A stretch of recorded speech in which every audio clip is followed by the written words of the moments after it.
అంటే భగవంతుణ్ణి సేవించడానికి తేలిక మార్గం ఏమి అని అడిగారు. అతిథి దేవో భవ.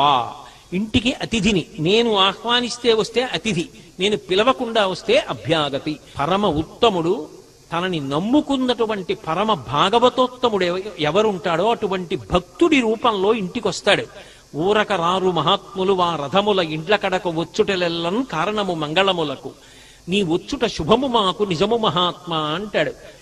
ఎవరన్న దానితో సంబంధం లేదు, ఇంటికొచ్చినవాడు అతిథి. అందున అభ్యాగతి స్వయం విష్ణు, నేను పిలవకుండా వచ్చినవాడు.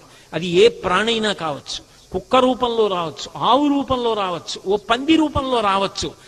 ఆ రోజున సంక్రమణం నాడు నేను వండుకున్నటువంటి మధుర పదార్థంలో కొంత భాగం అతిథుల్ని పిలిచి అభ్యాగతులకి జీవకోటికి పెట్టి నేను సంతోషించి నేను తింటే అంతకన్నా అదృష్టమైనటువంటి విషయము వేరొకటి ఉండదు.